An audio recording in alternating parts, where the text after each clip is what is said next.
And Right. most men are so afraid of doing this, whether they know it or not, because their entire life they've been running from that little boy who's scared, afraid, who feels alone, who fears that love's going to leave him. And he's doing just everything in his power to be loved, liked, accepted, seen, heard. And that's where a lot of men are trying to create success from, or getting into relationships from.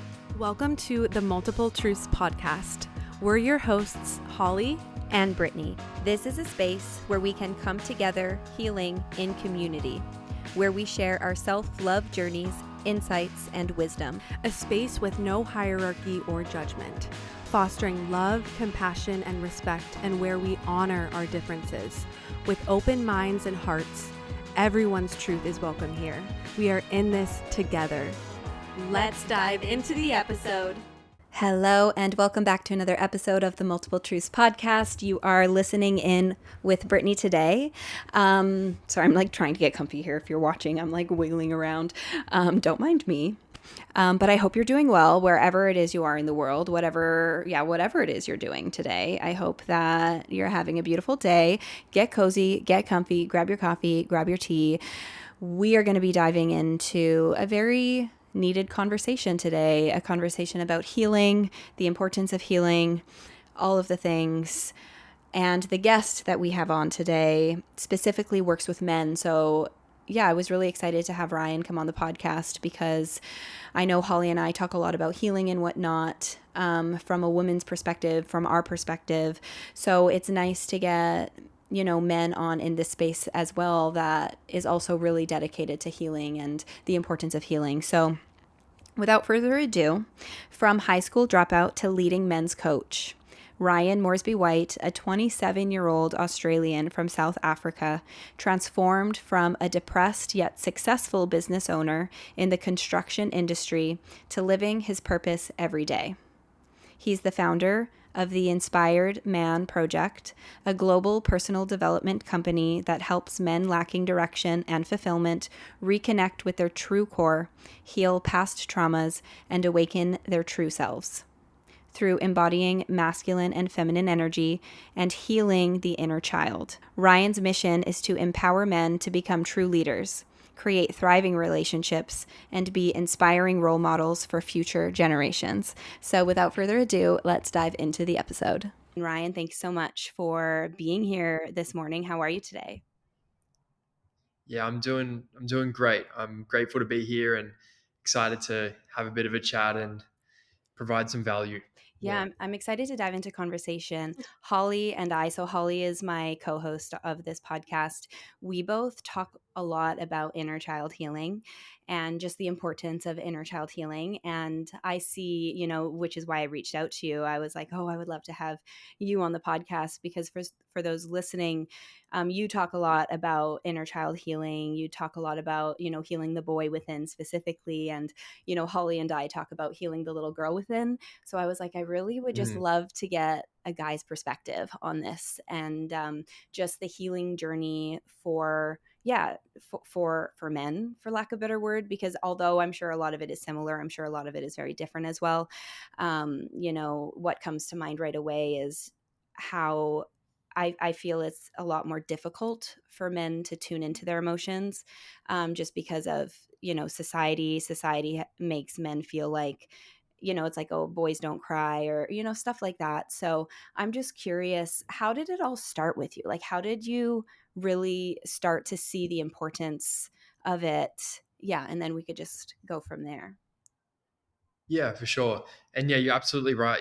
With like society's conditioning and programming and whatnot, so many men, it hasn't helped. It hasn't helped the disconnection. And there has been a massive disconnection over the last, I would say, 50 to 100 years between men and their emotions and their feelings. Because for the longest time, before the industrial age and the industrial revolution, there was the rite of passage. There was the rite of passage for men for boys to go from boy to man, and that tradition has been lost over the Mm, last few hundred years with the industrial revolution, right? mm, Now that has really caused like a huge disconnect between boys actually developing that strong sense of self and that masculine leadership that they are capable of tapping into. And mhm. yeah, so for me, it was very much, yeah, go for it. Is it- I just, as you're talking, as you talk about the rite of passage, um, I would like to talk about that a little bit more, just for those listening. Mm. If you could explain what that is. Yeah, absolutely. So for as long as history dates back, there's been some sort of rite of passage for a little boy to transition from boy to man. Now, what happens is from ages 7 to 14, between those ages, in different tribes and cultures, it's very different based on their culture and their upbringing, right? But what happens is between ages 7 and 14, they actually strip a boy away from his mother. Mm, Now, what this does is this, and the way I like to explain this is that when a boy doesn't have this, he doesn't have that separation between him and his mother, he's still got the oxygen mask on and he doesn't learn how to breathe mm, on his own. He doesn't learn mm, how to stand on his own mhm, 2 feet. So, what happened mhm, was, and what used to happen was they would strip a boy away from his mother and mm, he would go live with the men. He would go live with the uncles. He would go live with another family, and he'd be put through some challenge or initiation. The masculine mm, thrives through being challenged and mm, overcoming the challenge. What would mm, happen is that boy would get pushed or initiated through this challenge where he would then be initiated into a man, where it's kind of like a claiming of his power. It's a mhm, claiming of his wild man. There's one of mm. my favorite books. It's called Iron John, and this story of Iron John was actually written in the 1700s, which is crazy. And it's Whoa. a story about the masculine initiation, Oh, I have right? And full this blood book was you're talking rewritten. about it. Yeah. What was that? Sorry. I was just saying I have full body chills as you're talking about all of this. I've honestly never heard that before, Yeah, so this is new to me. yeah, yeah. It is incredible. I got chills as well. I love speaking about this stuff because um, it's so important, and it's more of like a remembering that we get to come back to. Mm, And mhm, this is really like the work that I take men through is really a remembering of who we are as mm, men and who mm. we are before the world shaped us to be a certain way, right? And Right. in the book, Iron John, he speaks about that masculine initiation that a man goes through from boy to man. Uh, what happens is, in order for a man to actually go through that challenge and really be initiated into the man, he's got to tap into his dark masculine, the wild man, Mm, which so many men have disconnected from. mhm, And in the story, they share at some point a boy loses his golden ball, which is his power, his true self, mm, his essence. mhm, And he loses it for a purpose, for a reason, because he along his journey, he gets along his journey of reclaiming that ball and finding that golden ball again. That's the initiation that he has to go through in order to actually get it back.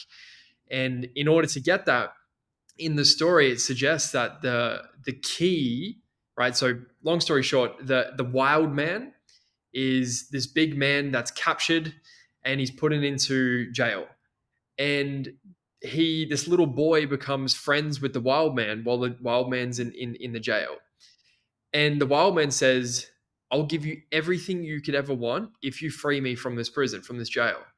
Right. And he said, the key is under your mother's pillow. Right. So this is mm, where he goes and receives the key, reclaims his power, becomes friends with the wild man, mm, and he gets access to everything he could ever want. mm. Oh, I love that. I love that. Mm. I like want to like pass this book along to my brother. Like you should read this.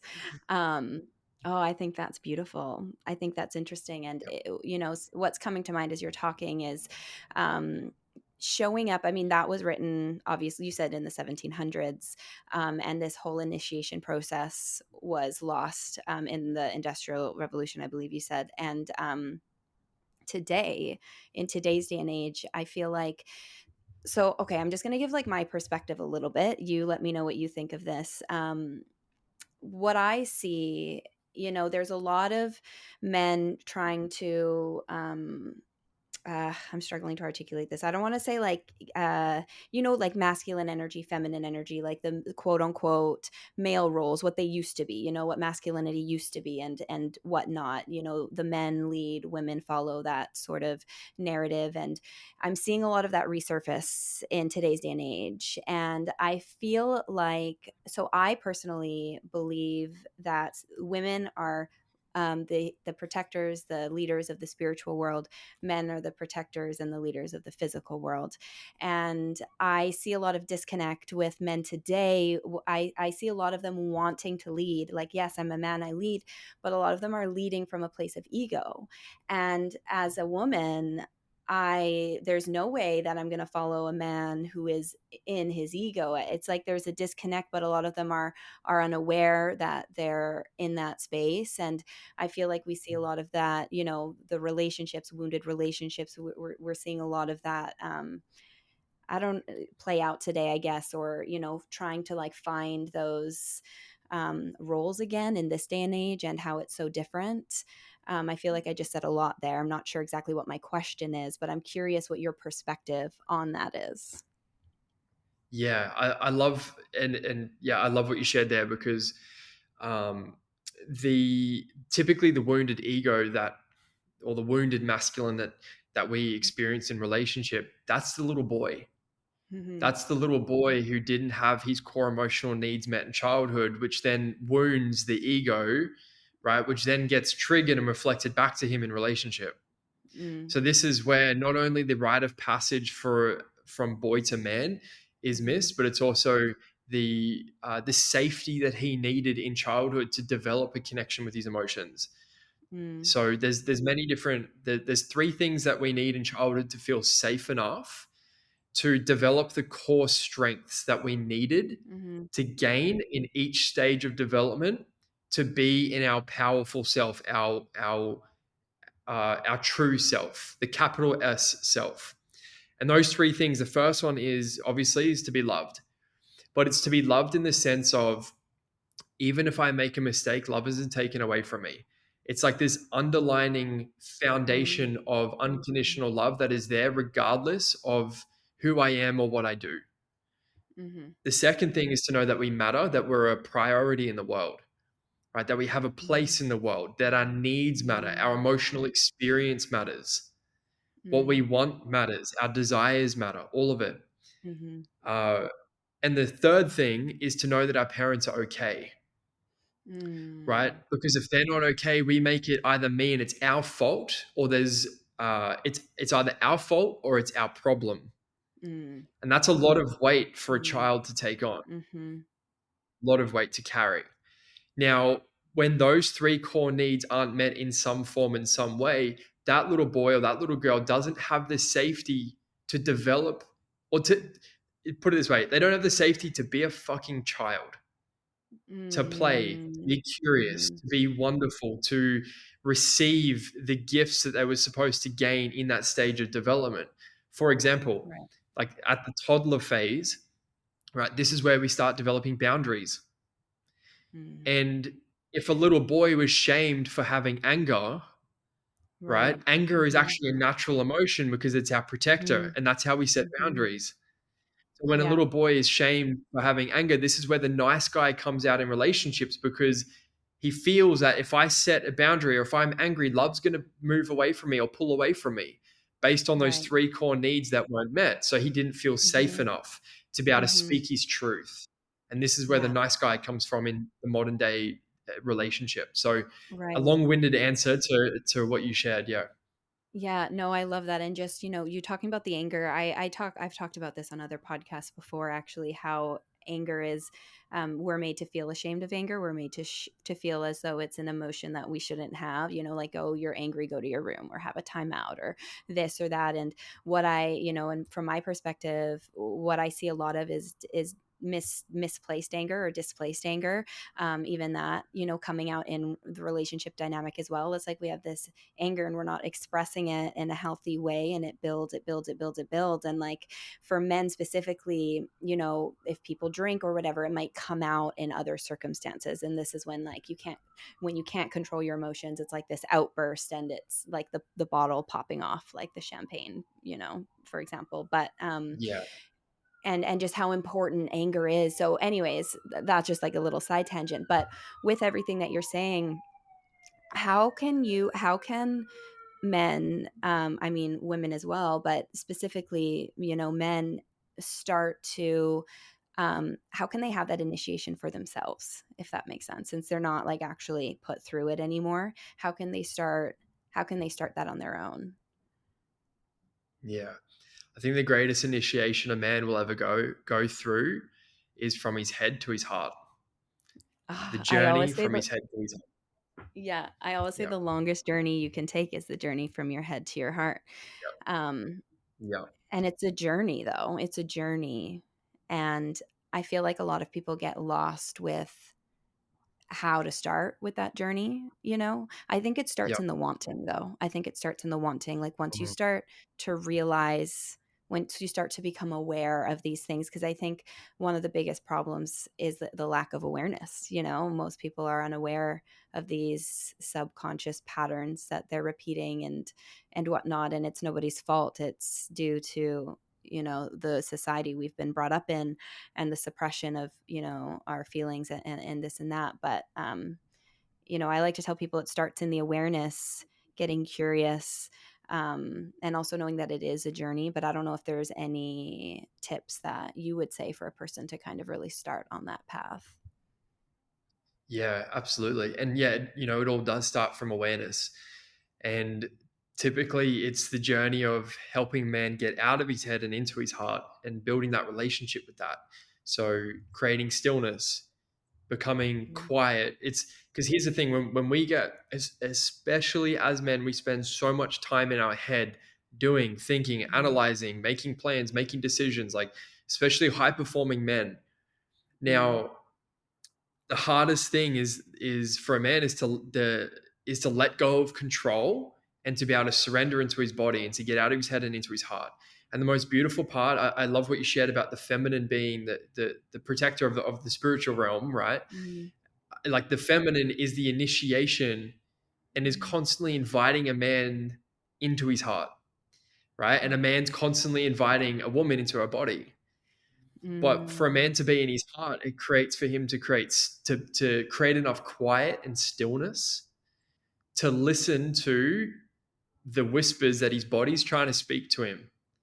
And right. most men are so afraid of doing this, whether they know it or not, Yeah. because their entire life they've been running from that little boy who's scared, afraid, that who feels Mm, alone, who mm, feels he fears that love's going to leave him, and he's doing just mhm. everything in his power to be loved, liked, accepted, seen, heard, like, right. And Yeah. that's where a lot of men are trying to create success from or getting into relationships from, because Yeah. most men, and then here's the other journey, the other initiation, and this is the harder one, Mm, not from the head to the heart, right? And this might be uncomfortable for some to hear, but from a man's heart to his balls, that mm. is the journey. That Except, there, him integrating and building a relationship mm, with his sexual energy takes a mm, level of integrity and depth and mm, self-control for a man to build mm, that connection. Because it takes for him mm, to move through the grief and the all of the painful emotions that are keeping him stuck in his self-sabotaging patterns and habits that mm, are holding him back and limiting him from his potential. And that's mm. really the initiation for a lot of men. Yeah. Yeah, yeah, no, I love that. And, looking at relationships in today's day and age, it's, not trying to be like pessimistic or anything like that, but just observing, just like what I've observed is there's so many people so wounded, not, they don't have that security within themselves, those three things that you were talking about at the beginning. And there's so much projection and just, perpetuating hurt on one another. And men really struggle, I mean, women too, but with intimacy, specifically, and really having that deeper emotional connection with a woman. I'm Mm. curious, what advice you have for women who want to support, their man or men in their lives through their healing journey without taking on the role of like the fixer, the mother, the therapist. Yeah. This this might not be easy for a man to hear, but what I would say is her being her full express self. Mm-hmm. A woman who is more devoted to and more in devotion to her full expression, she will naturally provoke a man to either step up, Mm, right? Or invite a man in that can actually hold that full expression. right. So just through her expression alone, she will be the invitation for a man. That is also taking into account that it's from a place of compassion and Yeah. understanding and meeting him where he's at.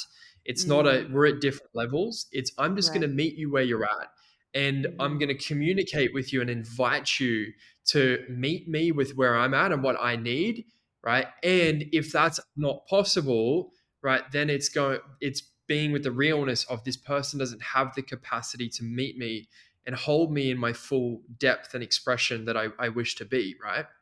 Right. So I feel that is the biggest invitation. Because that Sorry. really requires a man to really listen and tune into what's actually going on. Yeah. Sorry, I'm just putting my phone on do not disturb really quickly. I forgot to All do good. that. But Cool. no, I love all of that. What you said to a woman just being her full expression, like who she is. I love that. I just had chills as you were saying everything. I definitely agree. And for those listening, I know it can be, because of wounds, it can be really hard. Because, for me, based on personal experience and what I've moved through with healing, what I've come to learn, it's like a lot of women feel that, like, because they're fearful of love running away from them, they don't feel like they can fully be in their full expression, and then they hold on. And then that just, you know, it's like you're both enabling each other essentially subconsciously.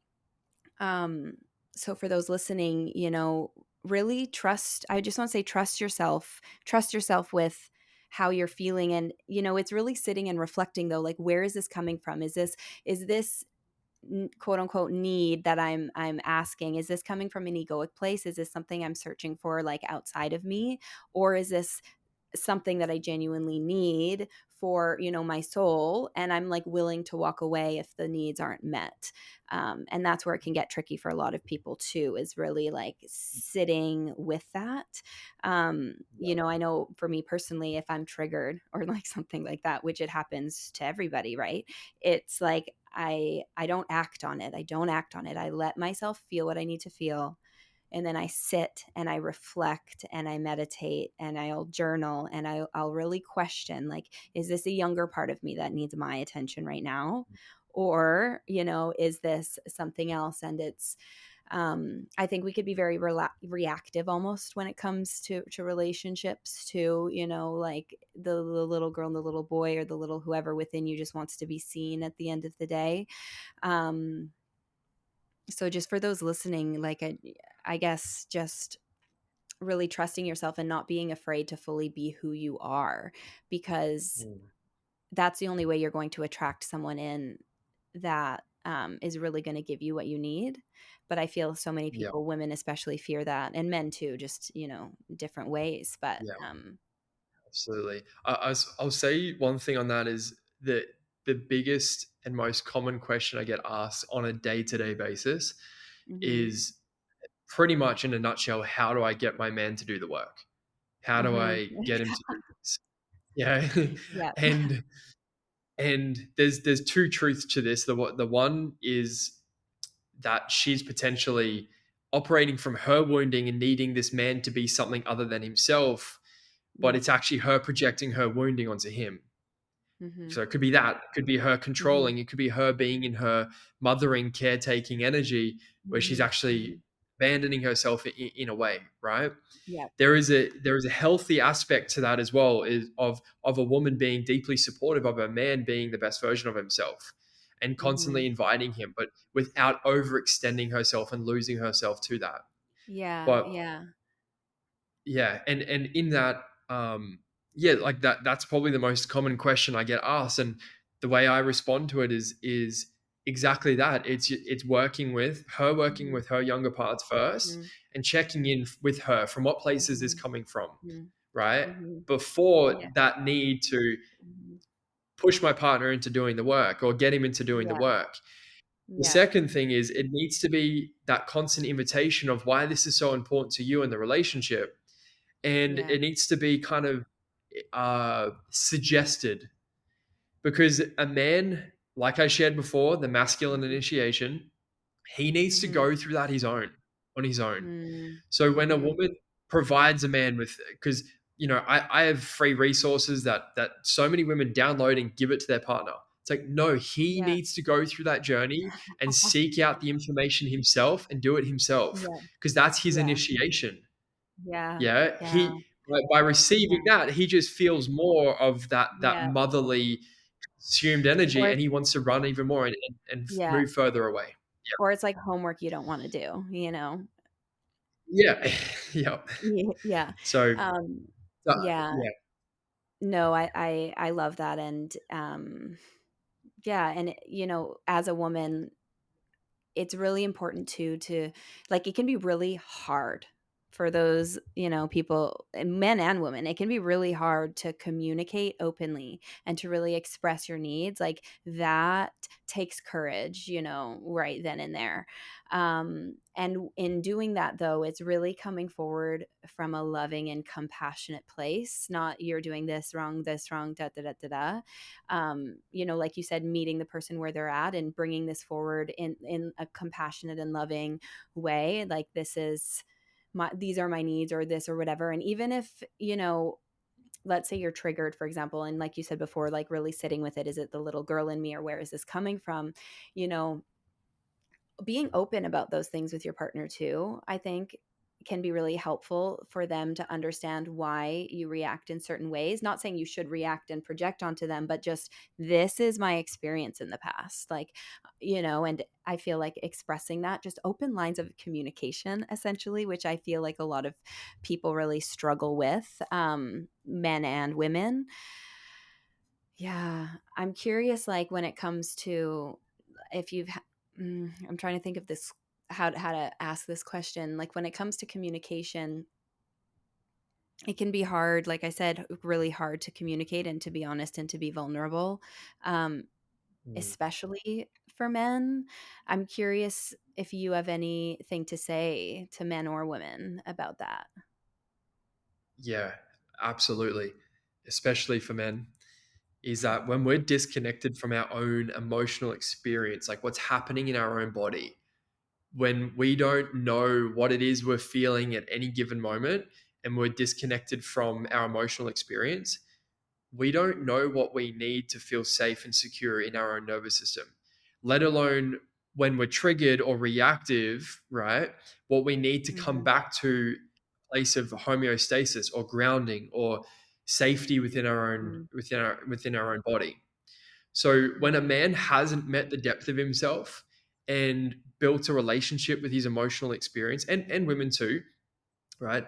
You don't know what you truly need in relationship. Hmm. And if you don't know what you truly need in relationship, you can't have those conversations of what's important to you, of what's Hmm. non-negotiable, of what you need to feel safe and connected in relationship. And if you can't have those conversations, then you can't set boundaries. So you Yeah. can't, like, because you can't set boundaries, you're Hmm. constantly going to be getting triggered and reactive and angry and frustrated and resentful without even knowing why. Like that's Yeah. really the so the more we connect in and build a relationship with our emotional experience Mm. and discover our core wounding, based on what Mm-hmm. happened in childhood, because our relationships are based and shaped around what we Mm-hmm. experienced in childhood and the disconnection that we have from or we had from our emotional experience back then is directly Mm-hmm. reflected into adult relationships. So the more we Mm-hmm. meet ourselves, our depth, the more we become connected with that, the more we naturally know what we need in relationship. And with that, if you have a fear of abandonment, a core wound of abandonment or rejection or betrayal, Mm-hmm. right? You are not going to speak your truth because on the other side of you speaking your truth is your greatest fear Yeah. of if this Mm-hmm. person can't receive this or meet me in what I Mm-hmm. need, or if this person pulls love away from me, I will die. Because as a Yeah. child, abandonment equals death. We think our Mm-hmm. nervous Mm-hmm. system, right, doesn't have that person to take care of us. We will die. So we Yeah. get into adult relationships with that unresolved emotional trauma, and there's no way we're speaking our truth because on the other side of that is death. Yeah. So until we resolve that energy in the body and meet those younger parts and those unmet needs of Mm-hmm. the wounded inner child, it's going to Mm-hmm. be really, really hard to speak your truth in relationship and Mm-hmm. know what you need and communicate what you need in a healthy way, in a grounded way. Yeah. Yeah. No, I agree with everything you said. And talking about really being there for there's so many things you said. I'm like trying to like I'm like there was a few things. I'm like, okay, where do I want to start? Um when at the beginning you're talking about like really needing to meet yourself first so that you then know what you want in relationship, I think is super important. Like I know with me personally, just going on personal experience, like the people I dated in the past, it's what I thought I wanted, what I thought I wanted. It's also when I was like in a job that wasn't fulfilling. You just kind of like so busy too. You said it's important to take time for stillness. And I feel like so many people in this world are cogs in a wheel, for lack of a better word, and that's no judgment or anything like that. It's just the reality of, the world we live in and our upbringing and whatnot. But because of that, it's like we get stuck in the day to day, going to a job that, a lot of people are in jobs that they don't like. And I know not most people, but a lot of people going to a job, they're tired, coming home, turning on the TV, doing this, doing that. A lot of people Mm, just don't have that time truly to be with themselves, to really center themselves, to be there alone with themselves. And then they get into relationships and the projection all starts. And it's that cycle that just repeats until you mm, wake up, essentially, until, you start becoming aware of these things. Um, yeah. and it can be, Explain that really well, by the oh no, thank you. way. And then where was I going to go next? Because there was something else you said that, um, So oh, meeting each other in the depth, yeah. yeah, another thing I was gonna say, you were talking about, like, abandonment and really, like, meeting, like, the inner child and whatnot, and I don't know how much you believe in this kind of thing, but, for me personally, when I first started on the healing journey, it took me a little while to really first and foremost acknowledge the wounds from my childhood, because I have parents that love their kids more than anything. Like genuinely, they Mhm. love their kids, and I'm so grateful for that, because I know that not everybody can say that. With that said, like upon reflection, I'm like, "Oh my god, like later on in my 20s is when I really started to realize like, oh, I do have like trauma from childhood." Mm, And not feeling guilty about it. You don't need to blame anybody, but I think like really starting to reflect on your past and just accept it is step one. Your parents could have been the best people in the world. They could have done the best they did with the tools they have. It doesn't mean that you don't have any trauma from childhood, and also childhood too. It's the environment, right? Like not only your parents but yeah. school and anything else, right? But sorry, fast forward to what I was going to say originally is, through me and my healing journey, it really started with the inner child and all of these things. And then as I continued on my healing journey, so I've like struggled with relationships, and that's been one of the biggest, probably like the biggest lessons for me. I've learned the most from, relationships and whatnot. And I do plant medicine. I talk about it a lot, pretty openly on this channel. And I know all roads are different. So no, this is not me telling the listeners you need to all do plant medicine, but for me personally, on a journey, I was shown a past life where I had a really, really big abandonment wound because my partner tragically passed and left me with young kids. And that was brought over into this lifetime. And I never really understood it. But the more I was like, the more I focused on my healing, you know, it came to me, and the universe showed me, or spirit, whatever you want to call it. It was like a deeper layer of understanding of self that goes beyond this lifetime, that affects me still in this lifetime. And that was like a really healing journey and whatnot. But my point with that is, a lot of these things, most of these things stem from inner child, and that's often where it starts. But if you're listening, know that there can be things beyond that as well, because I feel like it can be I don't know if confusing is the right word, but confusing for people. Like my abandonment wound, like I said, stems from something beyond this lifetime, which when that was brought to me, it just made so many things make so much sense. It was like that Mm. clarity that I needed to aid in my growth at the time. So I just kind of wanted to say that. With that said, though, for those listening, don't go out and like seek.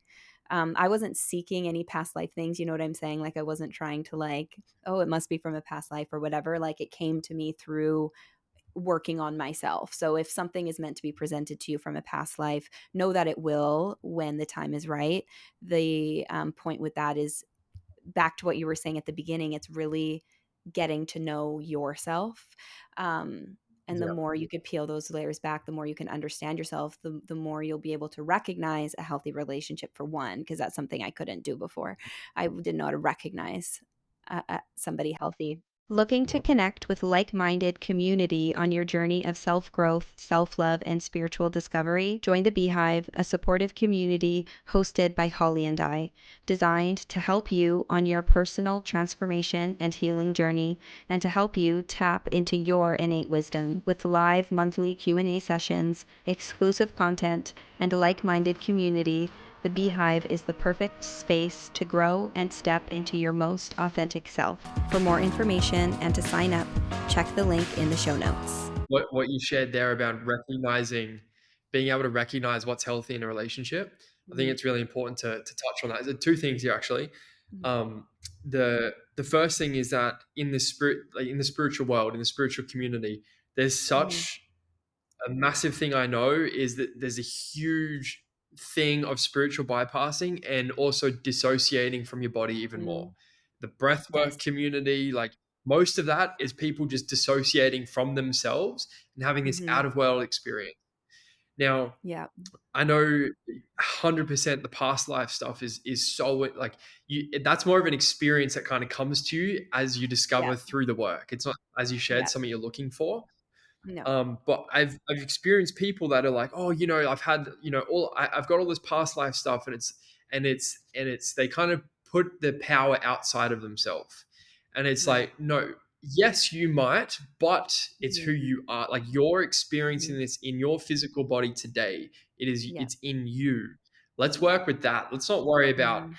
any of that right now. Like so there's that, and then the second thing that you were sharing on there is, yeah, like it's so important that to know, experience what safety feels like in relationship in yourself first. Mm-hmm. Now, what I mean by this is, what I take men through is I help them create internal resources in their nervous system where they go back and they recreate a scenario of what it would be like to have healthy parents who met them in the way that they needed, who were Mm-hmm. attuned emotionally to how they were feeling and what they needed in those moments, right? We get to create that experience, that visualize and create that experience and notice how safe you feel in your nervous system. Mm-hmm. And that safety then becomes like an anchor, like a pillar. It becomes a resource in your body.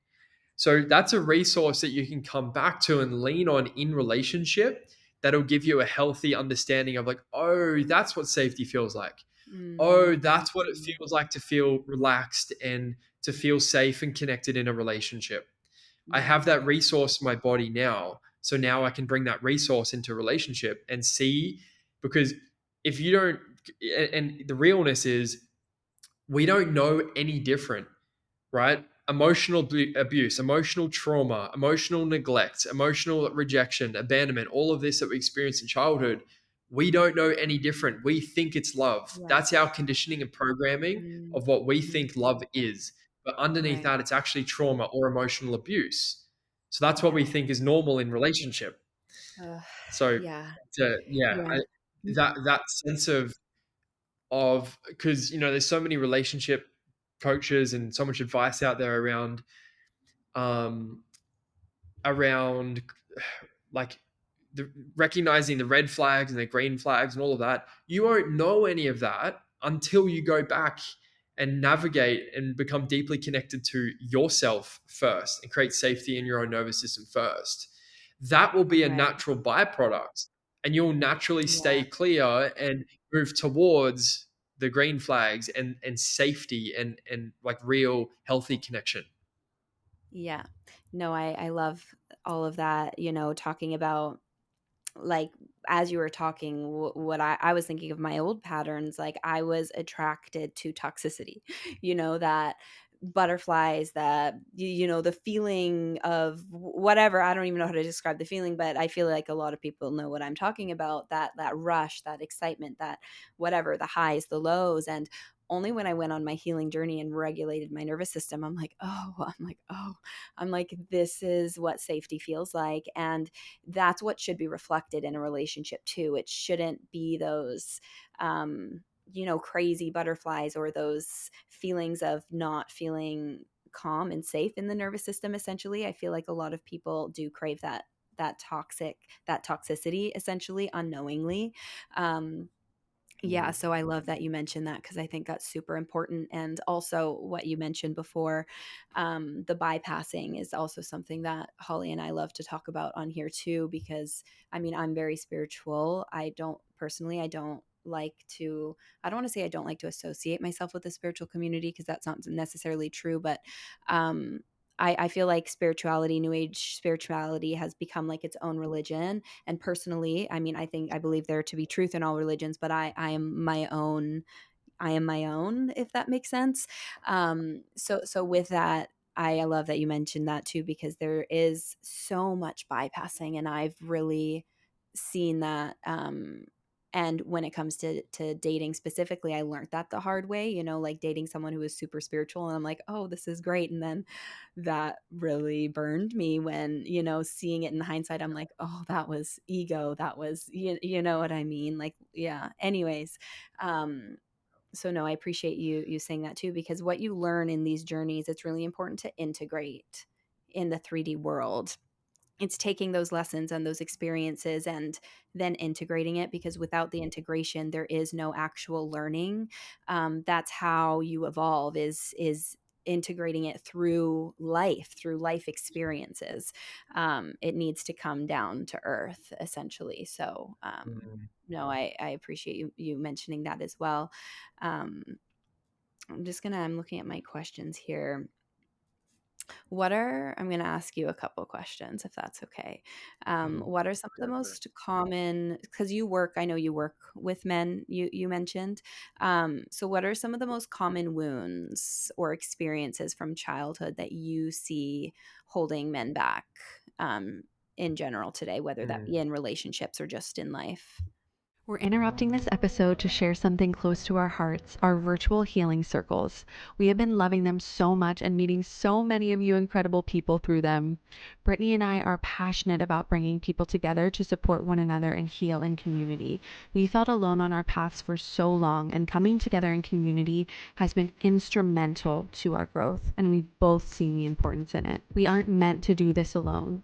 In unity and vulnerability, we find strength, courage, and support each other on our paths back to ourselves. Our monthly virtual seminars blend discussions, workshops, and practices to nurture your mind, body, and spirit. Whether seeking guidance, healing, or a listening ear, our gatherings offer a safe, inclusive space for people to connect, heal, and grow. Join us on this journey of healing in community. Together we can heal, grow, and thrive. Register for the next circle using the link in the show notes. We hope to see you there. The deepest wounds that, like, I've worked with hundreds of men all over the world, and the deepest Mm, wound that uh, I would say has the most effect on a man's life is the mother wound.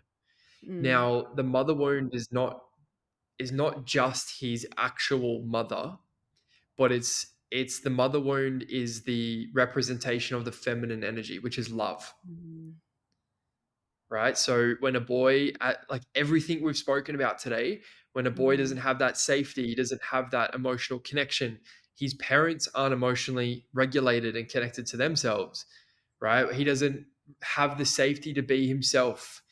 All of yeah. these things, he or that fear of abandonment, of love being pulled away, taken away, like love is our survival as children.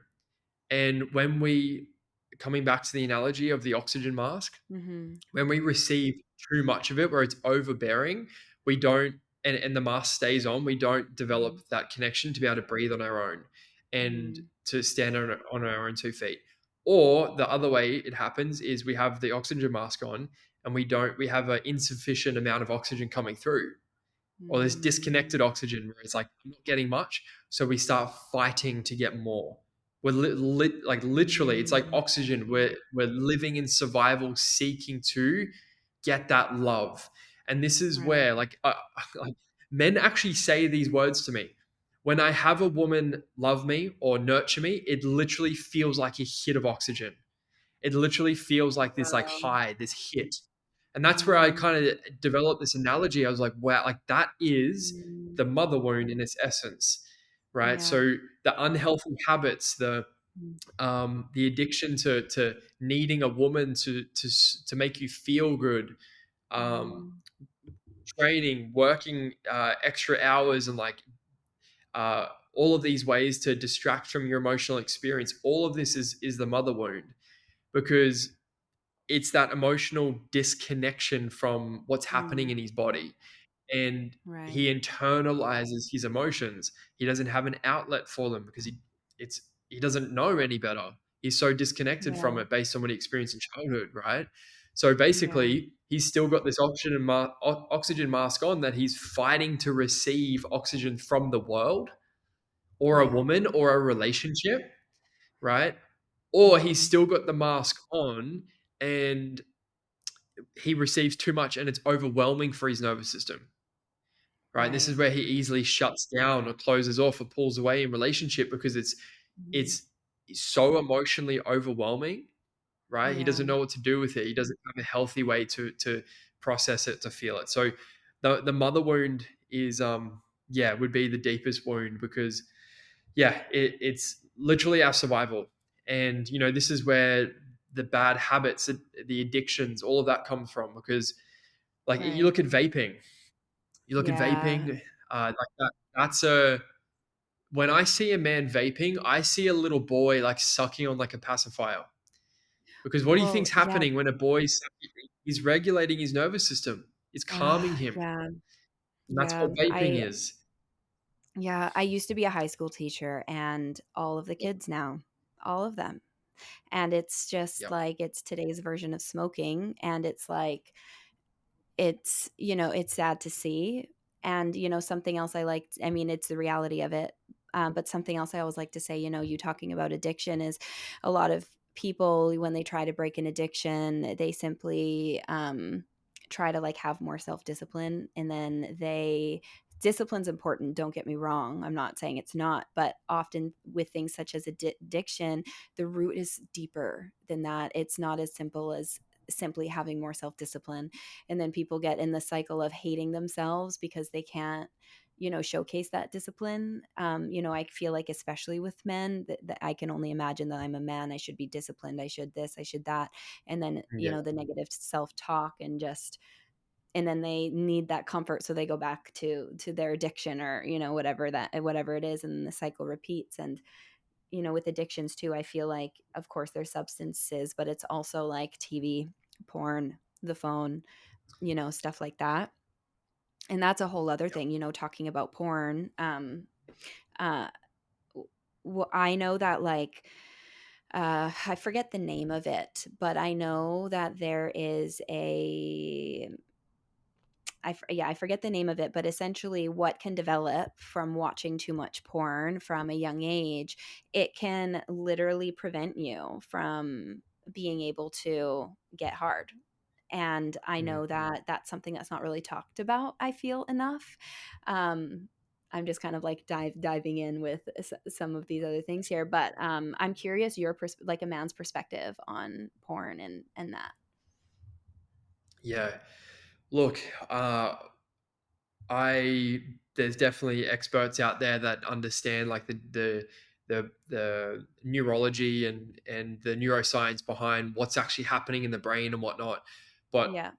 I work beyond the mind. I'm working with the unprocessed emotions that are in the body that are signaling Mm, those thoughts and the right. patterns and the behaviors and whatnot. Yeah. So what's typically beneath that is a deep sense of the little boy who Mm, feels lonely and disconnected emotionally, mm, right? mm, mhm, And his only way to receive a sense of connection and to relieve that pressure of his built up suppressed emotions mhm. is through these bad habits, whether it's porn, whether it's vaping, whether it's binge watching Netflix, whether it's scrolling for Right. hours on social media.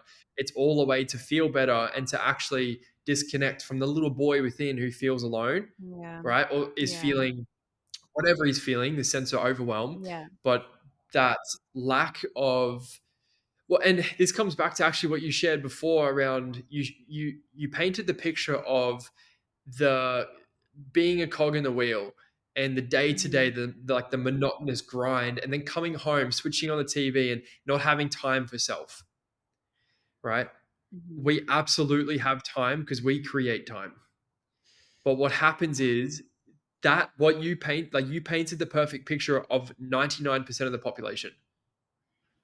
But what they actually need when they come home from a big day of work is typically nourishment from the feminine that's not uh, something that's outside of them, if that makes sense. oh, I So love it's a that. connection to self.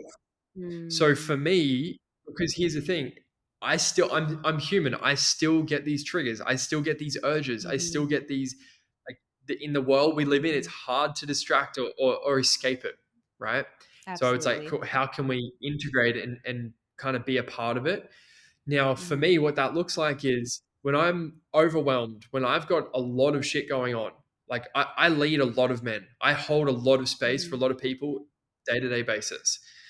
Um, mhm, Now, with that, I know that when I've had a huge day, sometimes I feel this sense of this urge of like, I could just sit there and scroll and scroll and scroll. I could put on mhm, Netflix and just watch movies for hours. I could, mhm. there is that part of me that's like, uh, I would say like the shadow part of me, that part is like, yeah, I could watch porn. I could do that. But I'm like, no, Right. what my body needs most right now is Mhm, nourishment, mhm. not a quick fix. So Yeah. what that might look like is having a magnesium bath, lighting some candles, Mm, reading a book, going and putting my feet in the grass and laying in the sun, getting some sun, taking the dogs for a walk. Like that's yeah. receiving from the great feminine, the great mother, Mhm, the divine mother, mm, right? And that's a sense of self-soothing that your nervous system is actually craving that most men are so disconnected from. And yeah, like the realness to it is when you don't have that because yeah, for the most part it is a lot more boring in the moment, right? It's not as mhm. stimulating. The dopamine hit isn't Yeah. as hard going for a walk, putting your feet in the grass. And But in it's the not long in term, it's very different. yeah, it's like that instant gratification versus the delayed Yes. gratification. Yes. And one thing that I just wanted to say as you were talking is, for those listening, if you have, like you said, we're human. No, neither of us are perfect. I know I'm not.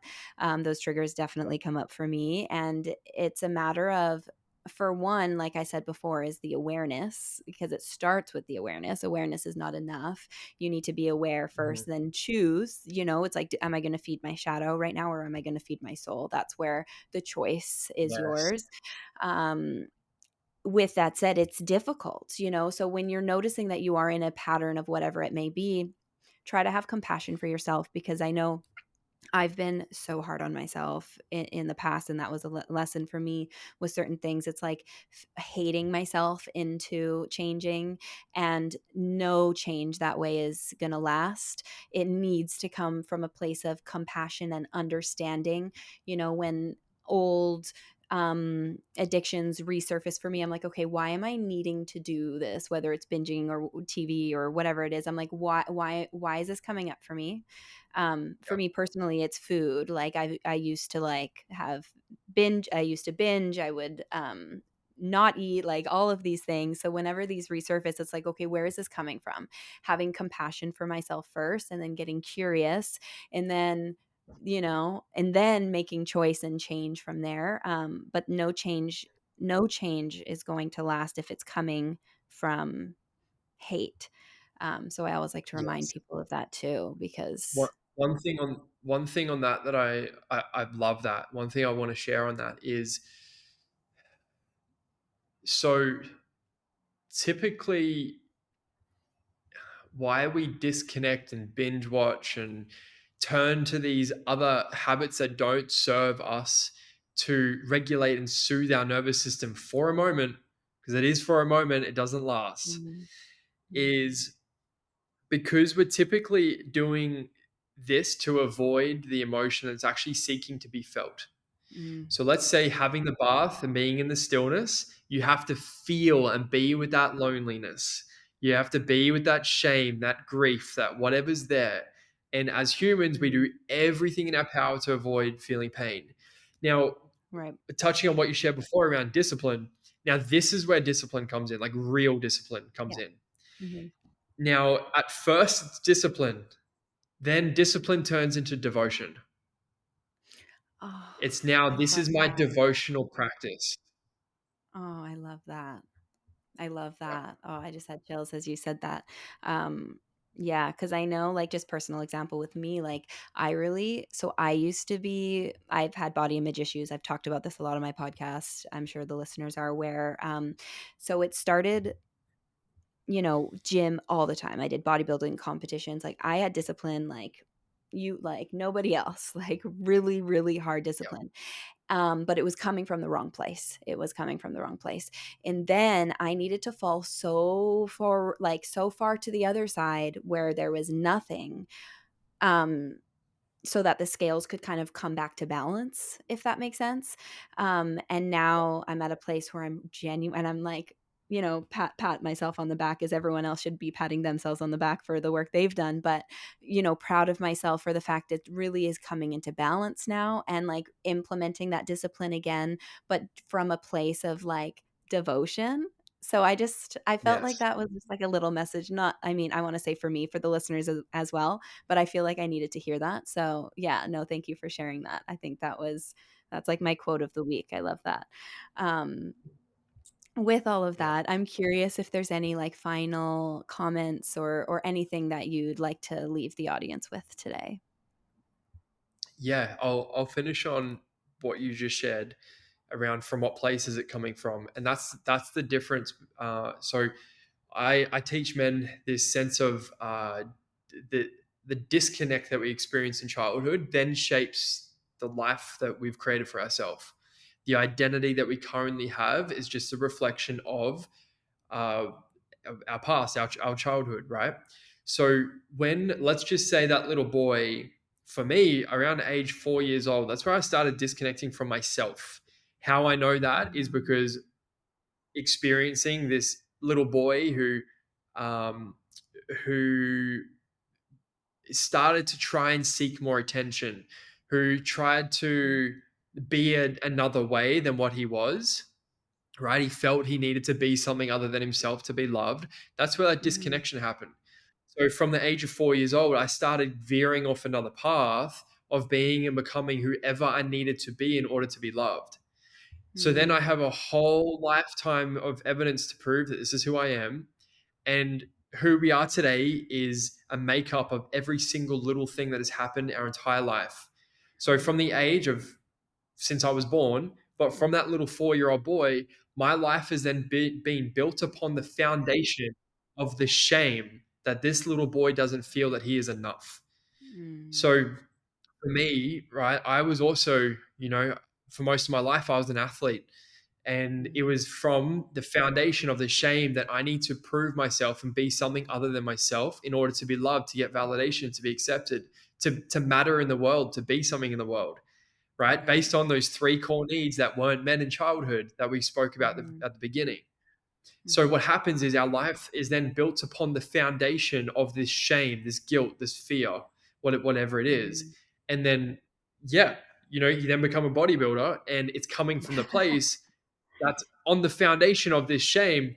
Yeah. And you're living in survival. Most bodybuilders out there, I see so many women out there in the bodybuilding community and they're Mm. fucking running from themselves. Yep. They're living in survival. Yep.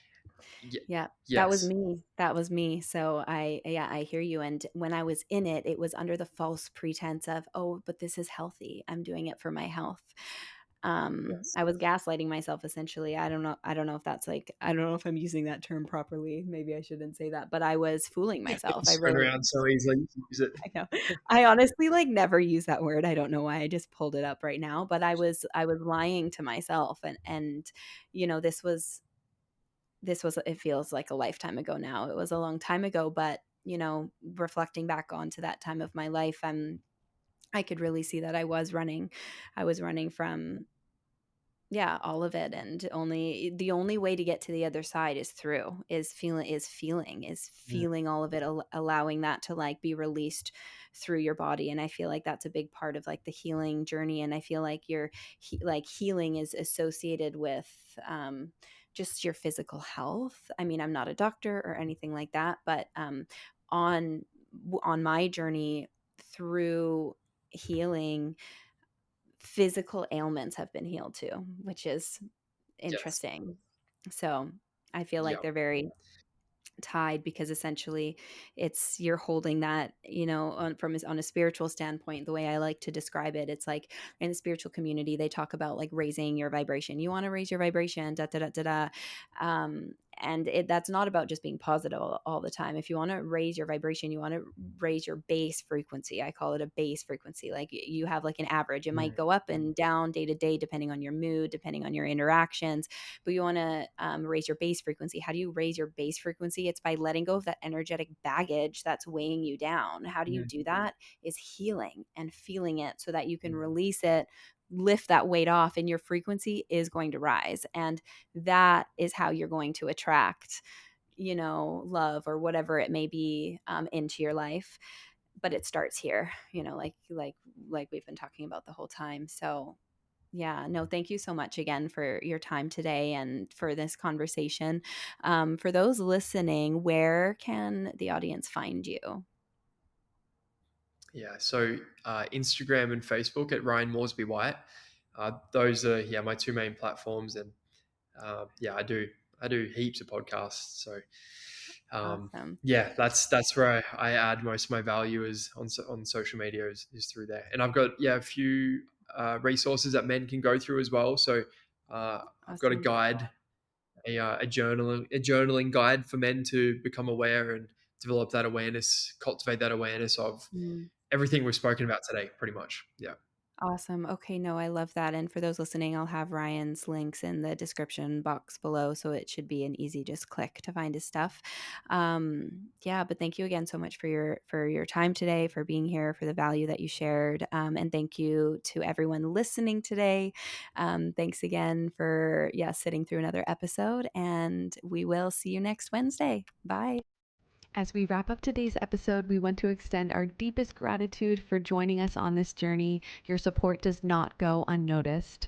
If you enjoyed this episode and find value in our conversations, please take a moment to leave a review. Your feedback not only helps us grow, but also allows us to reach more people who can benefit from our community of healing and support.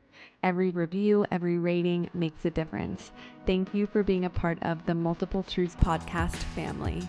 Thank you so much for joining us on this episode of the Multiple Truths podcast. Keep speaking your truth and spreading your light. We love you, and we'll talk to you next Wednesday.